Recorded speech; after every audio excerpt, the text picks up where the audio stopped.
Assalamualaikum warahmatullahi wabarakatuh. Waalaikumsalam warahmatullahi wabarakatuh. Puji dan syukur marilah kita ucapkan kehadiran Allah Subhanahu wa taala yang mana telah memberikan rahmat dan hidayahnya kepada kita semua sehingga kita dapat berkumpul di ruangan ini dalam rangka desiminasi pemahaman budaya positif. Ini merupakan tugas kami sebagai JGP Angkatan 9. Terima kasih juga kepada teman-teman Bapak Ibu guru yang sudah meluangkan waktunya untuk kegiatan kami ini. Baiklah Bapak Ibu, untuk sesi sekarang itu sesi budaya positif. Mungkin saya tidak berpanjang-panjang seperti teman rekan saya sebelumnya. Kita langsung saja. Tadi rekan saya sudah membicarakan atau sudah menerangkan tentang hukuman dan konsekuensi. Ya Bapak Ibu, ya Ibu-ibu. Jadi, apakah ibu-ibu sudah tahu perbedaan antara konsekuensi dengan hukuman? Mungkin ada yang tahu tadi apa perbedaan konsekuensi dengan hukuman? Nah, untuk menjawab pertanyaannya, mari kita lihat. Kita bedakan antara konsekuensi dengan hukuman.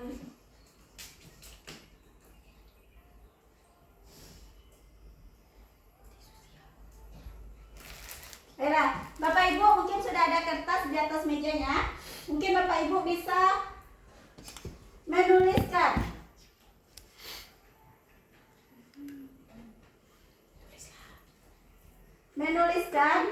jawaban dari pertanyaan ini. Ini termasuk konsekuensi atau hukuman? Bisa Ibu pilih.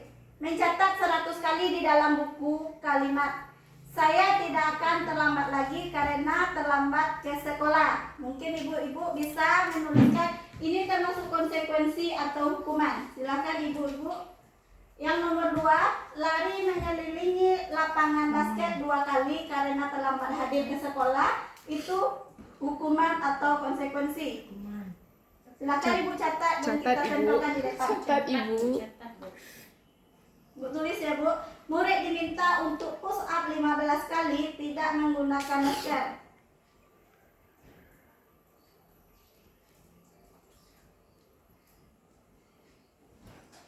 Boleh pilih ya Bu. Misalnya Bu Adi pilih angka nomor 1, Bu Muti atau milih nomor 2, pilih salah satu. Enggak semuanya dong. Iya. Pilih salah satu. Pilih salah satu Bu Adi. Kami kira semuanya. Ada konsekuensi, ada hukuman. Nanti kita bisa membedakan mana konsekuensi dan mana hukuman. Minta satu lagi Bu. Ada hijau boleh? Ada hijau deh. Itu murid disuruh untuk mengenakan sepatu seharian di sekolah karena tidak mengenakan sepatu hitam. Iya. Mengenakan sepatu. Meninggalkan sepatu. Menanggalkan sepatu. Oh, tidak menggunakan sepatu. Iya. Oh.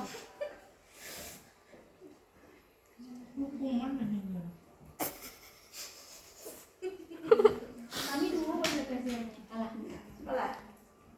Ini salah satu Bu, di depan. Ibu pilih nomor yang berapa? Ini hukumannya apa konsekuensi? Mati salahnya hukuman itu yang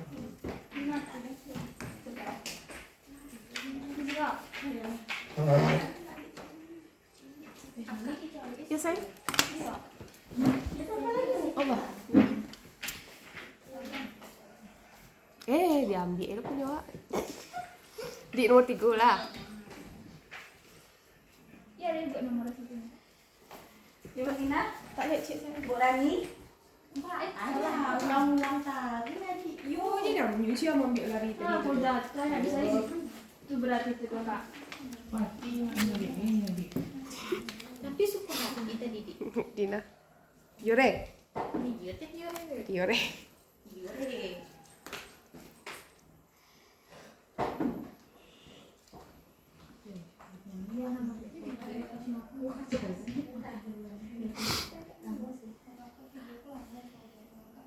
Mu.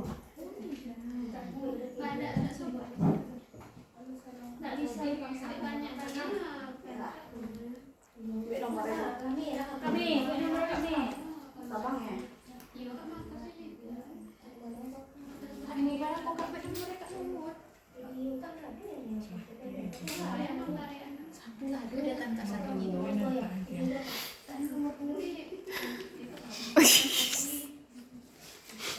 Sudah ibu, kita tidak lama-lama ya. Sudah? Nomor 1.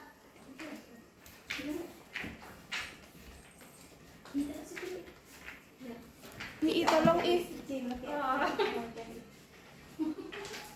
Duit minta aku ih. Lu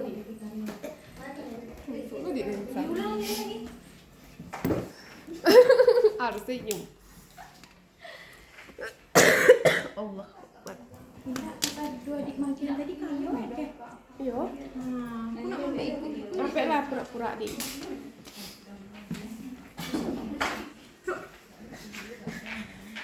Yo, Ren. Enggak ada ya. Sudah? Biar sampai kumpul yang kirim satu masuk aja lagi. Aku di Patarang kok. Gandui, no. Sikit. Tua.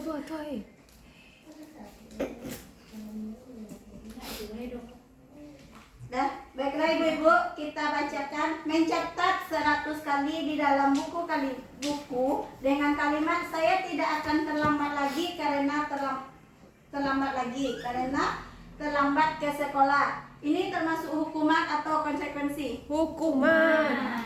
Yang kedua, lari berkeliling lapangan basket 2 kali karena terlambat hadir ke sekolah. Hukuman. Murid diminta untuk push up 15 kali karena tidak menggunakan masker. Hukuman. Menggantikan kertas tugas teman yang telah dicoret-coret. Sekuensi. Membersihkan tumpahan air di meja tulis karena tersenggol pada saat belajar. Konsekuensi. Murid disuruh untuk mengenakan sepatu tidak mengenakan sepatu seharian karena tidak mengenakan sepatu hitam. Hukuman. Lari berkeliling lapangan basket 2 kali karena terlambat 10 menit untuk pembelajaran PJOK. Hukuman. Itu jawabannya. Ah, betul di. Dia hukuman dia sendiri. Nah, ada yang hukuman, ada yang konsekuensi. Jadi ibu-ibu ternyata sudah tahu perbedaan hukuman dan konsekuensi. Hukuman itu pemberian hukuman karena dilakukan secara satu arah, tidak ada perjanjian sebelumnya. Sedangkan untuk konsekuensi itu kita sudah mempunyai kesepakatan di awal. Makanya tadi ada kesepakatan kelas atau kesepakatan sekolah. Jadi ibu-ibu, kita untuk penjelasannya kita simak video berikut.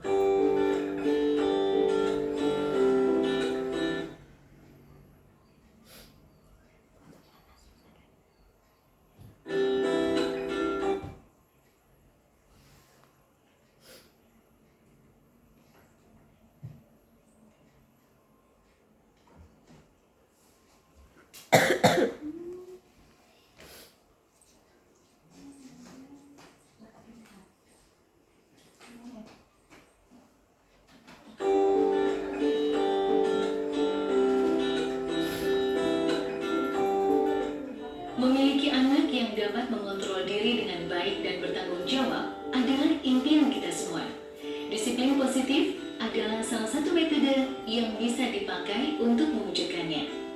Inti dari disiplin positif di lingkup pendidikan adalah pendekatan untuk mendidik dan membina peserta didik yang bertumpu pada upaya membangun pemikiran dan perilaku positif, di mana dalam pelaksanaannya ada kebebasan dan aturan yang disepakati. Saat berdialog dengan para pendidik, hampir seluruhnya punya kesamaan. Pernah mengalami terlambat ke sekolah, tidak mengerjakan PR, Sering kita hadapi ya ibu. bolos, berkelahi, dan berperilaku tidak tepat lainnya. Akibatnya, mereka mendapat hukuman seperti membersihkan ruangan kelas, lari keliling lapangan,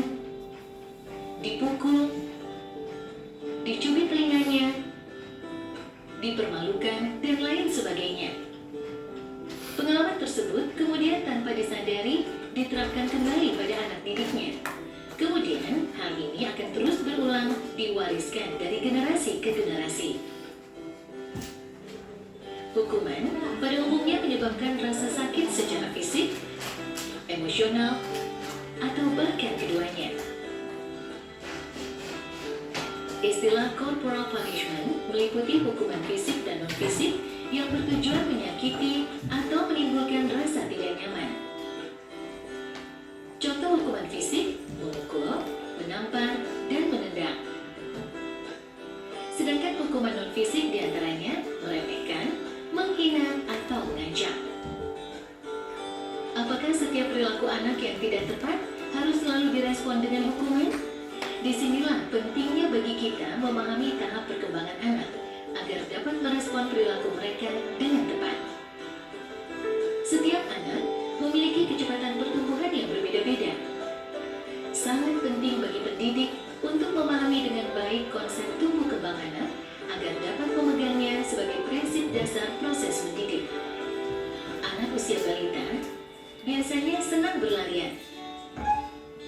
Sementara anak usia sekolah dasar cenderung lebih mempercayai guru dan teman-temannya. Kemudian anak SMP yang ada di masa pubertas senang mencoba hal baru dan sedang mengembangkan identitasnya. Apa yang dilihat dan didengar secara terus-menerus akan menjadi keyakinan bagi mereka dan sekaligus membentuk ekspresi serta perilakunya. Lalu, bagaimana mengatasi konflik ketika perilaku anak tidak sesuai dengan harapan orang dewasa? Konsekuensi logis di dalam disiplin positiflah jawabannya. Konsekuensi logis adalah konsep paling dasar dalam logika. Dalam pendidikan, konsekuensi logis fokus pada solusi.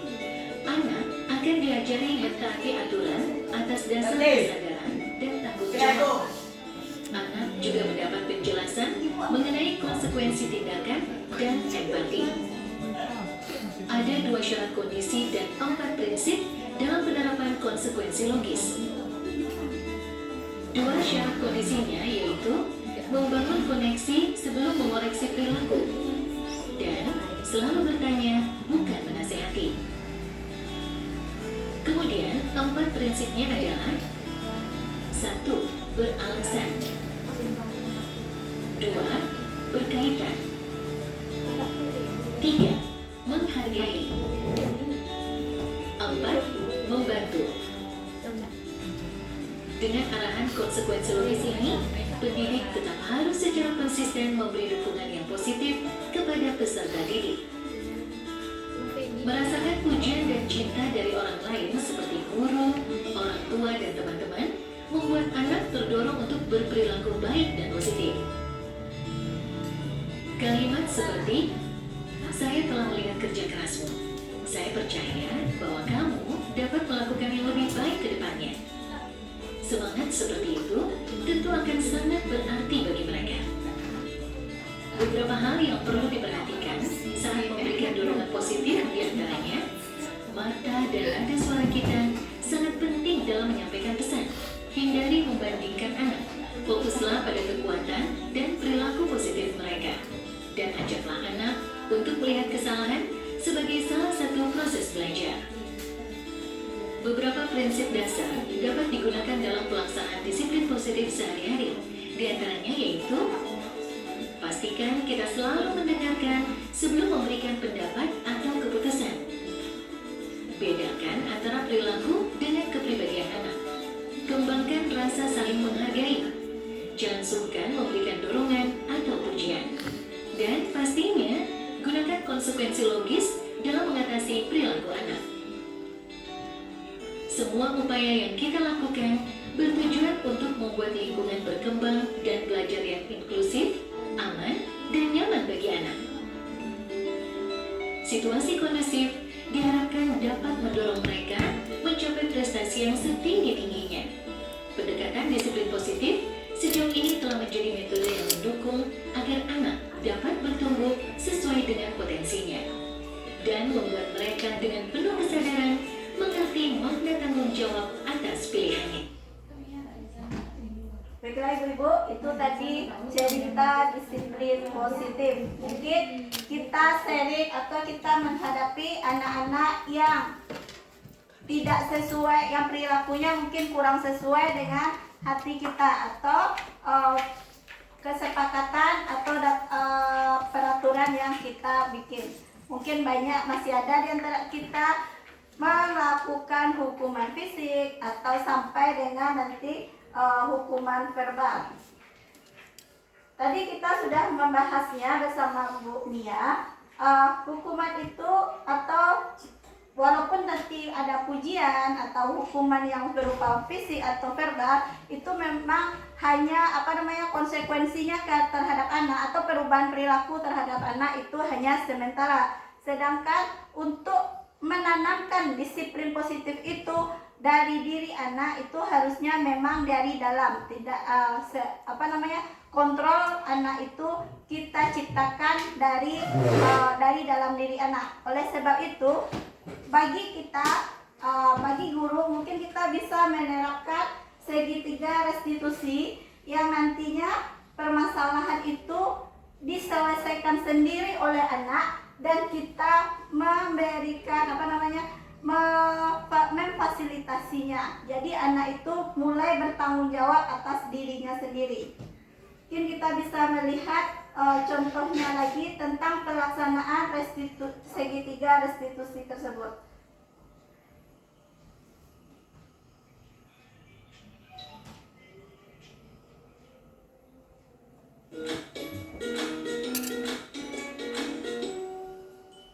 Salam dan bahagia Ibu dan Bapak dikontrol Dr. William Glaser. Yang Kita lihat ya, Bu. Ini penerapan segitiga restitusi.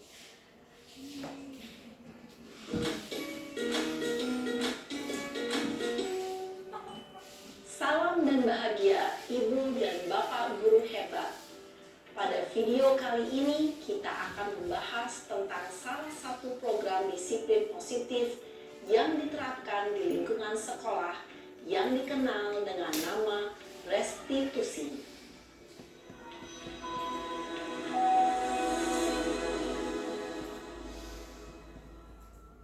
Restitusi dikembangkan oleh pakar pendidikan Diane Gosson, berlandaskan pada teori kontrol Dr. William Glaser.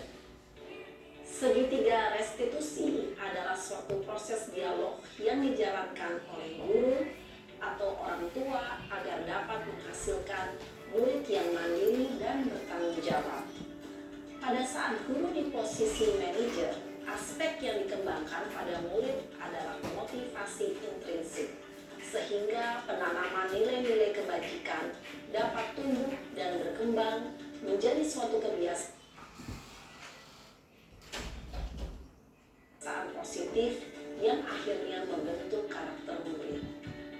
Proses dialog ini terdiri dari 3 langkah yang digambarkan pada ketiga sisi pada segitiga restitusi. Sisi pertama adalah menstabilkan identitas. Sisi yang kedua adalah validasi tindakan yang salah. Dan sisi yang ketiga adalah menanyakan keyakinan. Ibu dan Bapak guru, berikut ini akan ditunjukkan bagaimana seorang guru berada dalam posisi manajer menggunakan penerapan segitiga restitusi.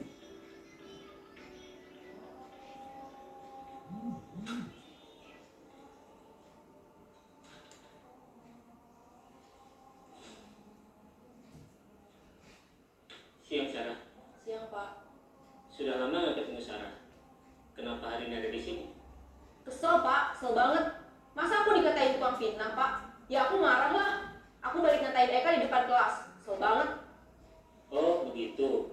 Ya pasti kamu marah dan kesal. Bapak juga akan marah apabila ada yang menuduh Bapak seperti itu. Kemudian, pada saat itu, kamu mau melakukan apa? Ya saya langsung ngatain Eka lah, Pak. Kesel banget. Saya bentak-bentak dia depan teman-teman lain. Oh, begitu. Pasti kamu melakukan seperti itu karena suatu alasan tertentu, kan? Iyalah, masa saya diam saja, Pak? Ya saya bela diri lah. Masa saya dituduh tukang fitnah? Ya wajar lah. Mempertahankan harga diri itu sesuatu yang penting buat kamu. Untung kamu tidak bertindak lebih gegabah lagi. hanya membentak-bentak. Iya, Pak. Untung saya masih bersabar dan hanya membentak saja. Sudah gemes padahal, saya pasti bela diri lah. Ya, pasti ya. Tapi kamu memilih untuk tetap bertahan dan bersabar. Kamu memilih untuk tidak berbuat lebih parah lagi, bukan? Iya. Nah, sekarang coba kita lihat lagi. Tindakan kamu yang bentak-bentak Eka di kelas. Tindakan kamu itu kira-kira sesuai dengan keyakinan kelas atau prinsip kamu tidak? Enggak lah, Pak. Capek, Pak, jadi pemarah. Jadi, keyakinan atau prinsip mana yang kurang sesuai dengan keinginan kamu? Ya, saya sebenarnya sangat menghargai orang lain. Mungkin saat itu saya menjadi emosi, jadi tidak menunjukkan sikap itu. Kamu meyakini tidak?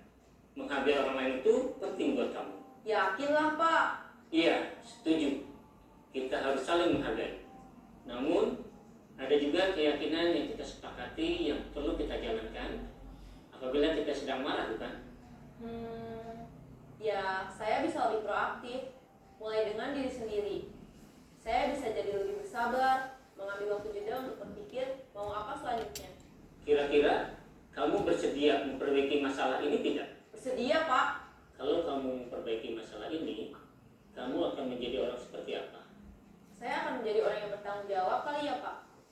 Dan senantiasa proaktif. Iya, menurut kamu bagaimana rasanya menjadi orang seperti itu? Ya nyaman lah, bangga bisa bersabar dan menahan diri. Baiklah kalau begitu. Yuk kita pikirkan bagaimana memperbaiki masalah ini.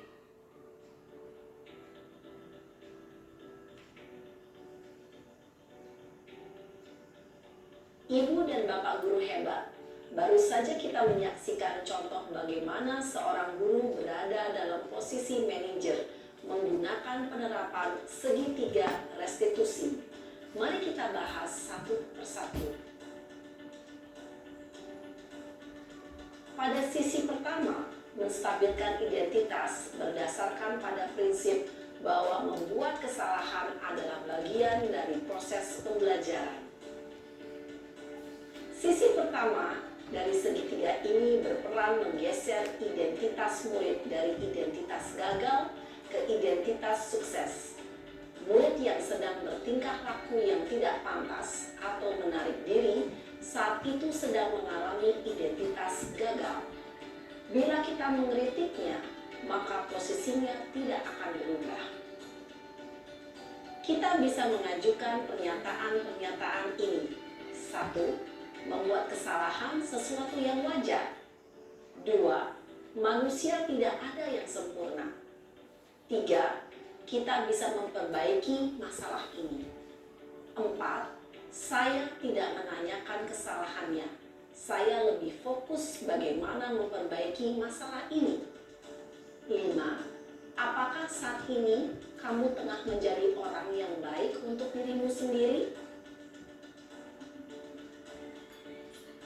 Pada sisi kedua, validasi tindakan yang salah berlandaskan pada prinsip bahwa setiap perilaku berupaya memenuhi suatu kebutuhan tertentu. Guru yang telah memahami teori kontrol akan bergeser dari pemikiran stimulus respon menjadi proaktif dan mencoba untuk mengenali tujuan dari perilaku murid. Mengenali dan mengakui kebutuhan murid ini dapat memperbaiki hubungan dengan murid tersebut. Pernyataan atau pertanyaan bisa disampaikan dengan nada suara tidak menghakimi atau memojokkan, sehingga dapat mengembalikan murid pada posisi positif. 1. Kamu bisa saja bertindak lebih gegabah lagi dari ini. 2. Kamu bukan melakukannya tanpa suatu alasan tertentu. 3. Kamu melakukannya karena mempertahankan sesuatu yang penting bagimu. 4. Mungkin kamu bisa mempelajari suatu perilaku baru yang lebih efektif. Bersediakah kamu mempelajarinya? Selanjutnya, kita akan simak sisi terakhir, yaitu menanyakan keyakinan. Teori kontrol menyatakan bahwa pada dasarnya kita termotivasi secara intrinsik. Pada saat perilaku yang salah telah divalidasi dan identitas tingkat sukses telah stabil, maka murid telah siap mengaitkan keyakinan-keyakinannya dengan tindakannya yang salah, dan pemikirannya telah bergeser ingin menjadi orang yang dituju. Pertanyaan-pertanyaan ini dapat mengaitkan keyakinan-keyakinan yang dianut murid. 1. Sebagai keluarga atau kelas, apa yang kita yakini? 2. Nilai-nilai apa yang telah kita sepakati? 3. Seperti apa gambaran sebuah kelas yang ideal bagi kamu? 4. Kamu ingin menjadi orang seperti apa?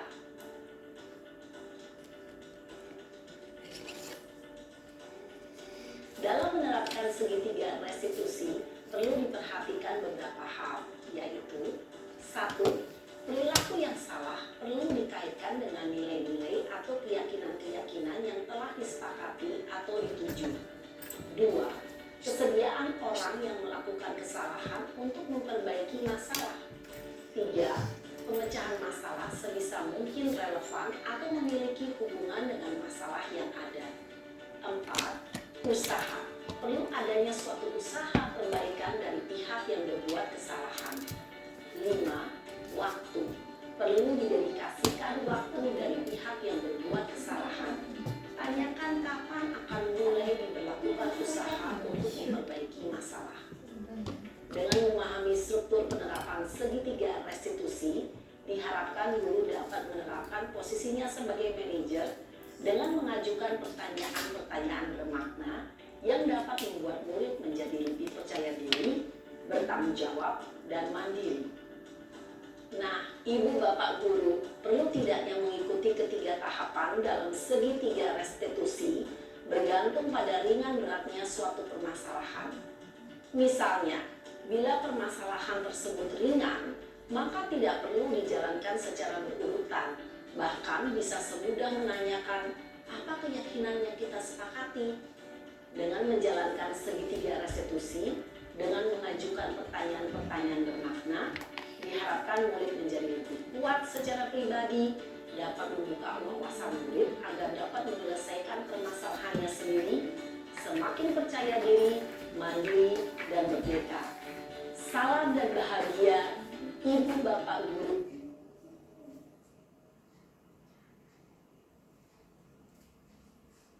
Baiklah Ibu Bapak, mungkin itu tadi penjelasan tentang segitiga restitusi, posisi kita sebagai manajer. Baik, mungkin di dalam diri kita ada 5 posisi kontrol. Yang pertama yaitu ada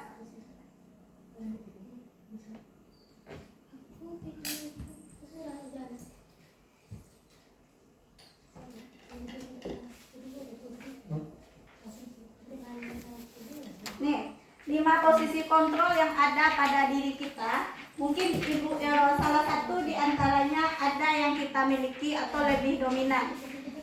Itu tergantung bagaimana kita menyikapi permasalahan yang ada dan bagaimana nantinya kita memperlakukan hukuman kepada peserta didik atau menerapkan disiplin positif ini kepada peserta didik. Baiklah Ibu-ibu, mungkin hanya itu pembahasan dari saya tentang disiplin positif.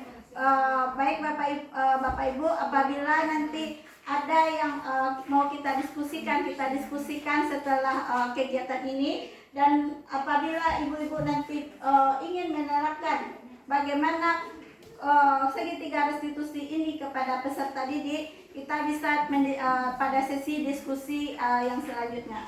Mungkin itulah materi yang bisa saya berikan saat ini. Saya ucapkan terima kasih atas waktunya dan mohon maaf karena ada kekurangan.